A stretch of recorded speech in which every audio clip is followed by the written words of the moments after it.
Hello, good morning, everybody. You are most welcome in our channel Chemical Guru. और dear students, अपने इस channel पर class 9 to 10th complete science and 11th 12th chemistry for higher level की जाती है। तो अभी फ़िलहाल क्लास 11th का chapter number 2 structure of atom चल रहा था। और स्ट्रक्चर ऑफ एटम में हमने इससे पहले अभी आज स्टार्ट किया है, चैप्टर 1 कंप्लीट कर दिया था। This is the chapter number 2 structure of atom, और उसका चैप्टर 2 का ये लेक्चर 1 है। तो इसमें हम बात करते हैं सबसे पहले एटम की। एटम क्या है? एटम जो कि अलग अलग, जैसे कि डाल्टन ने भी डिफाइन किया था, साइंटिस्टों ने अलग अलग बताया है कि atom is a smallest particle of a substance that can participate in a chemical reaction। Atom एक छोटे से छोटा पार्टिकल है जो किसी केमिकल रिएक्शन में पार्टिसिपेट करता है। फर्दर जब एटम को और ज़्यादा आइडेंटिफाई और ज़्यादा उसकी स्टडी की गई तो पता चला कि एटम भी कुछ पार्टिकल से मिलकर के बना हुआ है। सब एटॉमिक पार्टिकल्स जिनको बोलते हैं इलेक्ट्रॉन, प्रोटॉन और न्यूट्रॉन्स। इलेक्ट्रॉन और प्रोटॉन और न्यूट्रॉन से मिलकर बना होता है एटम।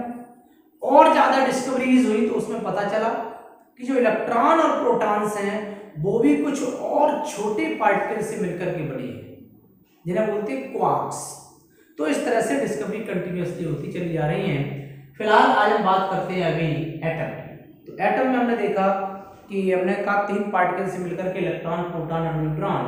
आपने पढ़ा होगा कि जो प्रोटॉन्स और न्यूट्रॉन्स होते हैं they are present in the centre of the atom, और electrons are just revolving around the nucleus. ठीक है, तो न्यूक्लियस की डिस्कवरी की थी रदरफोर्ड ने, उसको भी हम स्टडी करेंगे। फिलहाल अब यहाँ देखते हैं कि इलेक्ट्रॉन के बारे में। इलेक्ट्रॉन क्या है? इलेक्ट्रॉन एक नेगेटिवली चार्ज पार्टिकल है। पूछा जाए कि व्हाट इज इलेक्ट्रॉन, तो electron is a negatively charge particle. Electron एक नेगेटिवली चार्ज पार्टिकल है। और अगर आपसे कहा जाए कि इलेक्ट्रॉन पर कितना चार्ज होता है, तो अगर हम इसके चार्ज की बात करें, इस पर -1.6 इंटू 10⁻⁻19 कूलम चार्ज होता है।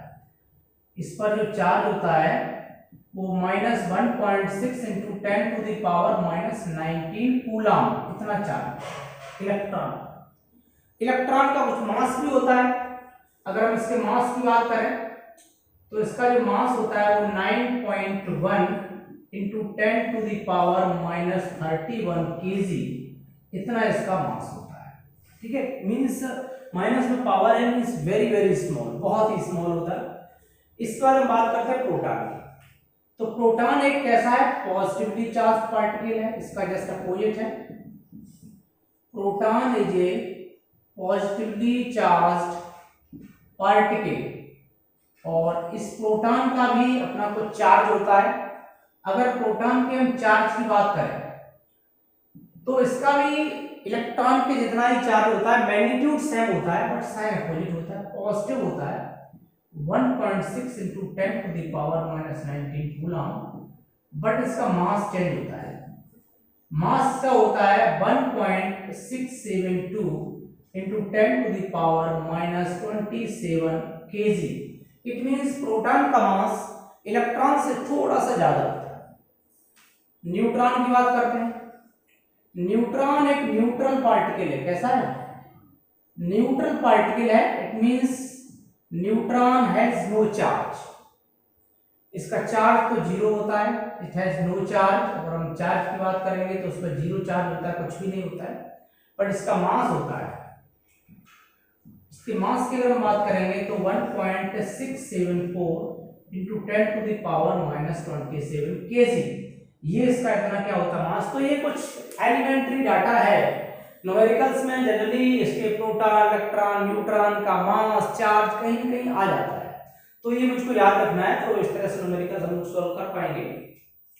अब इसके बाद हम बात कर देते हैं क्वार्क्स।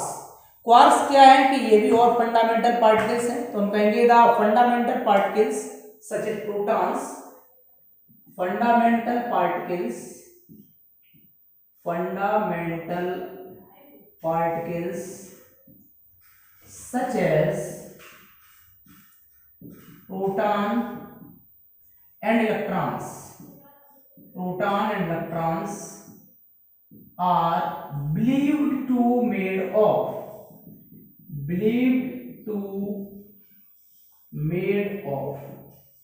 कहने का मतलब है कि ऐसा माना गया कि जो फंडामेंटल पार्टिकल्स सच है जैसे protons and electrons are believed to made of various combination of elementary particles, made up of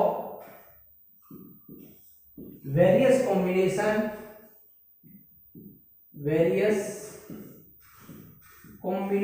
of elementary particles,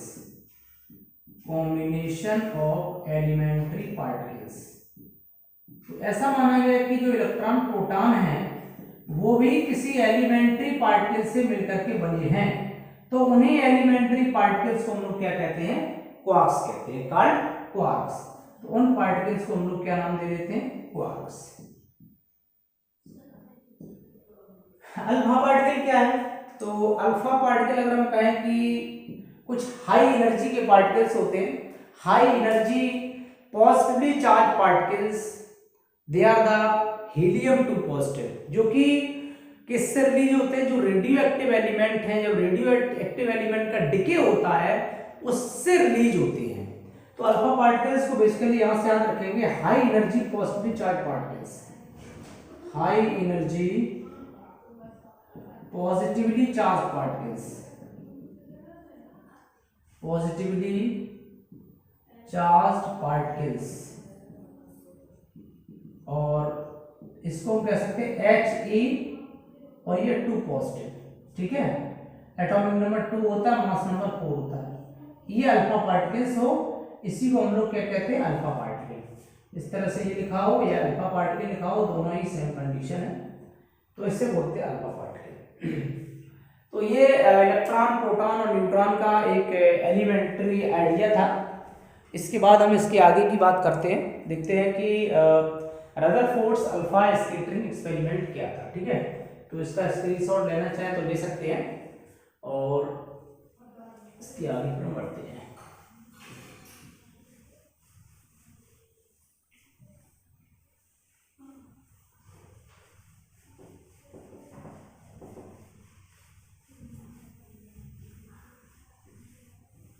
देखो रदरफोर्ड्स अल्फा स्कैटरिंग एक्सपेरिमेंट, तो बेसिकली न्यूक्लियस की डिस्कवरी की थी रदरफोर्ड ने इसी से। देखो कैसे उन्होंने क्या किया कि एक थिन गोल्ड फॉइल ले ली। देखो बुक्स के अंदर एक डायग्राम दे रखा होता है, बड़ा अजीब सा डायग्राम है, तो शायद उससे समझने में आपको कुछ प्रॉब्लम हो। हम आपको एकदम मॉडिफाइड एक नया डायग्राम बताते हैं, एक सिंपल डायग्राम बताते हैं। मान लो उन्होंने एक गोल्ड फॉइल लिया है, और गोल्ड फॉइल को आप इस तरह समझ लो, और गोल्ड फॉइल के अंदर जो प्रेजेंट एटम को ले लिया है, और एटम के अंदर यहाँ पर देखा हमने ये क्या है, प्रोटॉन है, राइट। और सराउंडिंग में क्या है, यहाँ से ये इलेक्ट्रॉन्स रिवॉल्व कर रहे हैं चारों तरफ से, इधर भी हो सकते हैं, इधर भी हो सकते हैं, चारों तरफ कहीं भी हो सकते हैं इलेक्ट्रॉन्स। और ये देखो इलेक्ट्रॉन्स हमने मान लिया, इस तरह से ये रिवॉल्यूशन हो रहा है। अब देखा क्या गया, यहाँ पर उन्होंने एक स्क्रीन लगा दी बैक साइड में, तो इसके अलग अलग डायग्राम्स हो सकते हैं, बुक में आप देखेंगे तो मैं वो भी दिखा दूंगा। थोड़ा सा और ले लेते हैं, ये हमने एक स्क्रीन लगा दी, इसको बोलते हैं ZNS। ZNS की स्क्रीन की खास बात ये होती है कि इस पे अगर कोई भी चार्ज पार्टिकल कोलाइड करता है, इट प्रोड्यूसेस ए फ्लोरेसेंस, एक चमक प्रोड्यूस करता है, ठीक है। तो अब मान लो यहां से हमने अल्फा सोर्स ले लिया, यहां से हमने ले लिया सोर्स ऑफ अल्फा पार्टिकल, ठीक है। अल्फा पार्टिकल इसके अंदर भरे हुए हैं, तो this is a source of alpha particle, source of alpha particles, alpha particles का सोर्स लिया। दूसरी बात, यहां से जब अल्फा पार्टिकल का सोर्स का यहां से बॉम्बार्डमेंट कराया, इलेक्ट्रॉन है, बॉम्बार्डमेंट किया, तो बेसिकली देखा उन्होंने क्या, कुछ समझाते हैं कि क्या उन्होंने ऑब्जर्व किया, क्या देखा। अल्फा पार्टिकल की जब बमबारी की यहाँ से, तो देखा मोस्टली जो अल्फा पार्टिकल्स थे, ये लाइन स्ट्रेट नहीं बन रही, बट आप स्ट्रेट बनाना पेन से, पेंसिल वगैरह का यूज करके, तो ये स्ट्रेट लाइन इस तरह से आएगी, और this is the straight lines and this is also straight line, and so many lines they are the, यहाँ से ये यहाँ से स्ट्रेट लाइन, ओके। और एक और यहाँ से चली गई स्ट्रेट लाइन, और अब देखो उनका जो ऑब्जर्वेशन था वो यही था कि यहाँ से एक लाइन ये गई और ये थोड़ा सा ये यहाँ से डेविएट हो गई, और यहाँ से ये गई और ये लाइन थोड़ी सी इधर की ओर डेविएट हो गई। एक और लाइन दिखा दे रहे हैं, ये भी इधर से जाकर के डेविएट हुई, और एक लाइन और ले लो, ये भी इधर से थोड़ी डेविएट हो गई। अब देखो उन्होंने क्या किया था, first of all he took A gold foil, thin gold foil, और कितनी पतली, 10⁻⁻7 मीटर इतनी थिकनेस की एक गोल्ड फॉइल लेगी, ठीक है, मींस बहुत ही पतली गोल्ड फॉइल है। इस थिकनेस की गोल्ड फॉइल पे जब अल्फा पार्टिकल का बॉम्बार्डमेंट किया तो इन्होंने ये गोल्ड फॉइल ली, इसको मैं गोल्ड फॉइल लिया है, ये गोल्ड फॉइल, आप ऐसे मानना कि ये हमने उस फॉइल का एक एटम पार्ट ले लिया है, ठीक है, इसको मतलब ऐसे समझो कि जूम करके हमने किसी चीज को ले लिया हो, ठीक है। अब देखा क्या, जैसे अल्फा पार्टिकल का यहाँ बॉम्बार्डमेंट किया, और एक बात पता है कि अल्फा पार्टिकल्स कैसे होते हैं, पॉजिटिवली चार्ज पार्टिकल्स होते हैं। तो एक बात और भी पता आपको कि पॉजिटिव में रिपल्सन होता है, पॉजिटिव निगेटिव में अट्रैक्शन होता है, निगेटिव में रिपल्सन होता है। तो यहां से देखेंगे कि जब अल्फा पार्टिकल का बॉम्बार्डमेंट किया, क्या ऑब्जर्वेशन किए, तो मैंने ये ऑब्जर्वेशन लिखे हुए, ये देखो यहां से ऑब्जर्वेशन क्या किए कि most of the alpha particles pass through the gold foil without deviation. ये उन्होंने देखा कि ज्यादातर जो अल्फा पार्टिकल्स हुए बिना डेविएशन के, बिना डिफ्लेक्शन के सीधे सीधे पास हो गए। अब ये पता कैसे चला कि अल्फा पार्टिकल पास हो गए, वहां दिखाई तो दिया नहीं, कैसे ऑब्जर्व किया, यहां पर क्या थी, एक चमक प्रोड्यूस हो रही थी, फ्लोरिसेंस प्रोड्यूस हो रहा था, यहां से चमक प्रोड्यूस हो रही, बीच में कुछ भी नहीं हो रहा, इधर चमक प्रोड्यूस हो रही है, इधर भी शाइनिंग हो रही है, चमक प्रोड्यूस हो रही है, इधर भी फ्लोरिसेंस हो रहा है। तो इससे पता चला कि जहां जहां फ्लोरिसेंस हो रहा है वहां वहां अल्फा पार्टिकल्स कोलाइड कर रहे हैं, जा रहे हैं, टकरा रहे हैं। अब देखा तो ये तो उनका था ऑब्जर्वेशन कि most of the alpha particle passed through the gold foil undeflected, या फिर विदाउट डेविएशन ज्यादातर अल्फा पार्टिकल सीधे सीधे निकल गए इस थिन पॉइंट से। अब देखा, एक बात सोचो कि ज्यादातर पार्टिकल सीधे निकल गए, तो क्या समझ रहे कि इसमें जो स्पेस है एटम के अंदर ज्यादातर एम्प्टी स्पेस होगा, कहीं खाली जगह होगी तब ना वहां से एटम को प्रोटॉन सीधे सीधे निकल पाएंगे, अल्फा पार्टिकल तभी तो सीधे निकल पाएंगे जब यहाँ वेकेंट स्पेस होगा, ठीक। दूसरा क्या था, a small fraction of alpha particle was deflected by small angles, और अल्फा पार्टिकल का ये स्मॉल फ्रैक्शन मींस कुछ पार्टिकल ऐसे थे जो अपनी पोजीशन से स्मॉल एंगल बनाते हुए डेविएट हो गए। क्यों डेविएट हो गए, एक बात सोचो, जैसे ये पार्टिकल इस इलेक्ट्रॉन के पास आया, और आपको ये भी मालूम है कि इलेक्ट्रॉन कैसा होता है, नेगेटिवली चार्ज पार्टिकल होता है, और नेगेटिवली चार्ज पार्टिकल की ओर अगर मान लो कोई पार्टिकल सीधा सीधा जा रहा है, पास में एक नेगेटिवली चार्ज पार्टिकल आ गया, पॉजिटिव पार्टिकल जा रहा है, तो उस पॉजिटिव पार्टिकल को नेगेटिव पार्टिकल अपनी ओर अट्रैक्ट करेगा और उसकी डायरेक्शन चेंज कर देगा। वही वह सीधे न जाकर के जैसे ही इलेक्ट्रॉन के हल्के से कांटेक्ट में आए या उसके क्लोज आए, तो इसकी डायरेक्शन सीधी न जाकर के हल्के से तिरछे हो गए, तो डायरेक्शन चेंज हो गई। इसी तरह इसकी भी यहाँ से गई डायरेक्शन चेंज हो गई। तो कुछ अल्फा पार्टिकल ऐसे थे जो अपने पाथ पे न जाकर के अपने पाथ से थोड़े से डेविएट हो गए। अब क्या हुआ, जब कुछ पार्टिकल डेविएट हो गए, फिर उन्होंने एक बात और ऑब्जर्व की, very few alpha particles return back on the same path by making the 180 degree angle। देखो कैसे, यहां से कुछ पार्टिकल थे, ये देखो यहां से मैं जा रहा हूं, और कुछ पार्टिकल की जब हम बात करेंगे तो इसको मैं एक अलग कलर से दिखा दूं ताकि थोड़ा सा आपको अच्छे समझ में आ जाए। ये मैं इसको ग्रीन कलर से ले लेता हूं, ये थोड़ी लाइन गड़बड़ हो गई, कहाँ से लाइन इधर से जानी थी, कौन सी चली गई,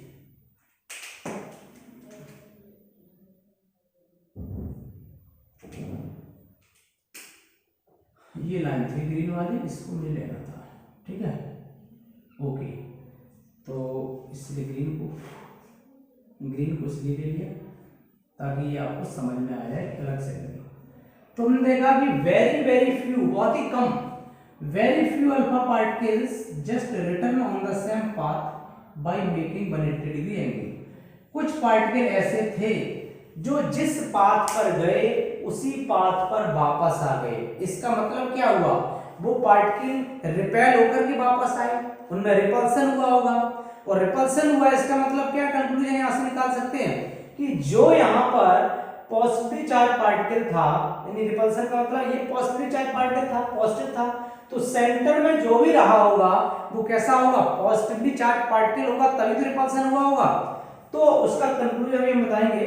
तो ये very few alpha particles, A 1 in 2000, मतलब जो 2000 पार्टिकल का अगर हम बॉम्बार्डमेंट करें तो उसमें से केवल और केवल 1 पार्टिकल ऐसा था जो जिस पाथ पर जा रहा था उसी पाथ पर रिटर्न बैक आ रहा था। तो इससे क्या कंक्लूजन निकाला कि बीच में क्या होता है, कोई ना कोई ऐसा एटम प्रेजेंट है जहाँ पॉजिटिव चार्ज है। तो इसके हम कंक्लूजन अब डिस्कस करते हैं। देखो ऑब्जर्वेशन के बाद फिर उन्होंने क्या किया, उन्होंने कुछ कंक्लूजन दिए, ठीक है, उनके कंक्लूजन क्या थे वो देख लेते हैं। Rutherford's conclusion regarding the model of an atom. चलिए एक्सपेरिमेंट किया, तो अभी आपने रदरफोर्ड का एक्सपेरिमेंट देखा। एक्सपेरिमेंट के बाद उन्होंने कुछ ऑब्जर्वेशन किए, ऑब्जर्वेशन के बाद कंक्लूजन निकाला। तो ऑब्जर्वेशन के बेस पर ही कंक्लूजन निकाला कि ऑब्जर्वेशन ये था कि most of the alpha particle pass through the gold foil without deviation undeflected. तो ज्यादातर पार्टिकल जब सीधे सीधे निकल गए, इट मींस क्या कंक्लूजन निकला कि most of the atom, most of the space in the atom is empty, कि ज्यादातर स्पेस जो एटम है वो एम्प्टी है। क्यों एम्प्टी है, because most of the alpha particle pass through the gold foil without deviation. Second, positive charge has to be concentrated in a very small volume that is repelled and deflected few positively charge particle.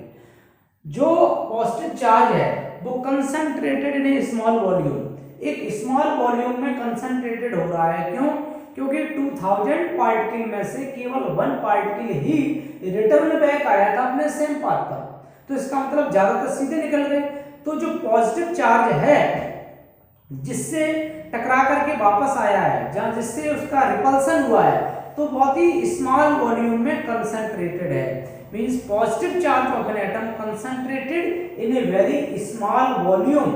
Okay, this portion of the atom was called the nucleus. और जो small volume atom के अंदर होता है, atom के अंदर जो small volume है जहां पर पॉजिटिव चार्ज कंसंट्रेटेड होता है, that is called the nucleus. इस तरह से न्यूक्लियस की डिस्कवरी की थी रदरफोर्ड ने।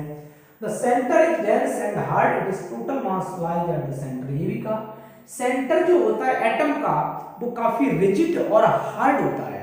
रिजिड और हार्ड मींस कि टोटल जो मास है, अगर मैं कहूं कि जो टोटल मास एटम का है, the total mass of atom lies at the centre. Centre hard और रिजिड इसलिए होता है because total mass of the atom lies at the centre. Now अब उन्होंने क्या किया, ऑब्जर्वेशन किया, कंक्लूजन किया। इसके बाद अब उन्होंने अपना खुद का एक मॉडल दिया, ठीक है, Rutherford's nuclear model of an atom. उन्होंने एक न्यूक्लियस का मॉडल दिया, उस मॉडल के बारे में क्या क्या बताया वो देखते हैं।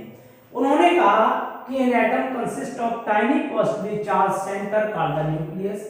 कोई भी एक एटम है वो tiny means very small positively charge centre से मिलकर के बना होता है, जिसे हम न्यूक्लियस कहते हैं। Second point, the nucleus consist of proton and neutrons. बोले जो न्यूक्लियस है ये दो चीजों से मिलकर के बना होता है। न्यूक्लियस दो कंपोनेंट से मिलकर बना होता है, न्यूट्रॉन प्लस प्रोटॉन।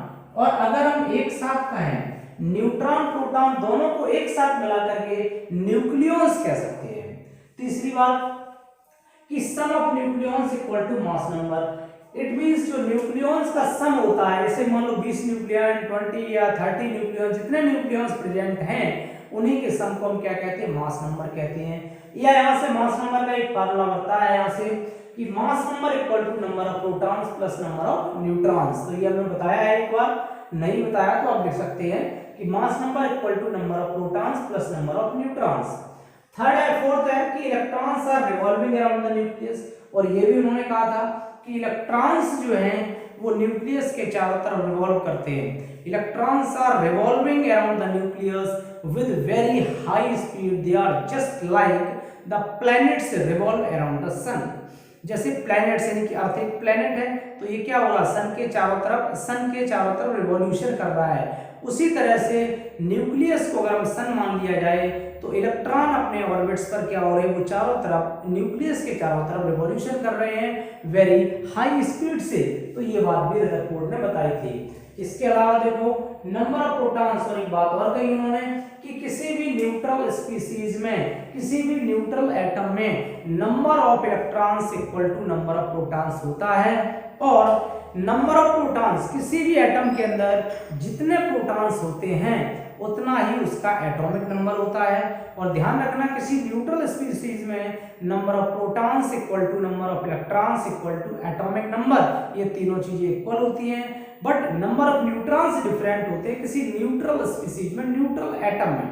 बट अगर कोई चार्ज होगा तो उसमें थोड़ा सा वेरिएशन हो सकता है, ठीक है। तो ये तो एक हो गया यहाँ से। दूसरा, electrons and nucleus are held together. अब ये कह रहा है कि इलेक्ट्रॉन्स और जो न्यूक्लियस है वो एक दूसरे के पास कैसे रहते हैं। ऐसा भी हो सकता है कि इलेक्ट्रॉन निकल के अलग चला जाए, ऐसा क्यों नहीं होता है? इसलिए नहीं होता कि अगर आप देखें कि ये देखो पॉजिटिवली चार्ज है और इलेक्ट्रॉन्स कैसा है, इलेक्ट्रॉन पर कैसा है, नेगेटिवली चार्ज, नेगेटिव चार्ज होता है। तो इलेक्ट्रॉन पर नेगेटिव चार्ज है, प्रोटॉन पर पॉजिटिव चार्ज है, तो यहाँ पॉजिटिव और नेगेटिव चार्ज के बीच में भी तो एक अट्रैक्शन होता है। ये न्यूक्लियस भी तो इसको अपनी ओर अट्रैक्ट करके रखता है इन सभी इलेक्ट्रॉन्स को। ये न्यूक्लियस जो है ये बाहर वाले सभी इलेक्ट्रॉन्स को अपनी ओर अट्रैक्ट करके रखता है। इसको बोलते हैं हम इलेक्ट्रोस्टैटिक फोर्स ऑफ अट्रैक्शन।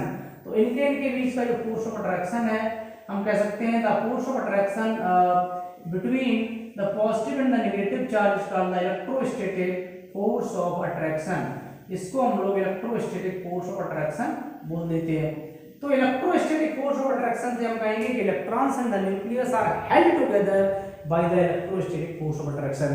तो रदरफोर्ड का अगर मॉडल आता है, रदरफोर्ड का एक्सपेरिमेंट आता है, उसके बारे में आपको लिखने के लिए तो आप इतना ही बताएंगे, कितना बताएंगे कि जो भी आपका उसमें ये बता देंगे कि पहले तो आप उसका एक्सपेरिमेंट बताएंगे, जो हमने अभी बताया आपको कि उन्होंने एक थिन गोल्ड फॉइल ली 10⁻⁷ मीटर की, और क्या किया, and he bombarded the positively charge alpha particles, high energy positively charge alpha particles and on the thin gold foil, and he just arrange A ZNS screen behind the thin foil, and then he observed that, वो observation बताए, इसके बाद and he conclude that, conclusion बता दिए, and then he give the nuclear model, और उन्होंने nuclear model वाला बना दिया।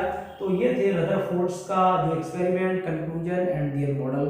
तो डियर स्टूडेंट्स, अभी ये पार्ट लेक्चर 1 है, तो इसके बाद फिर हम कल लेक्चर 2 अपलोड करेंगे, और बने रहिए अपने चैनल पर। अपने फ्रेंड्स हैं और जो भी लोग हैं क्लास 11 के उन्हें शेयर कर सकते हैं, और चैनल को सब्सक्राइब कर लीजिए। थैंक यू, जय हिंद, जय भारत।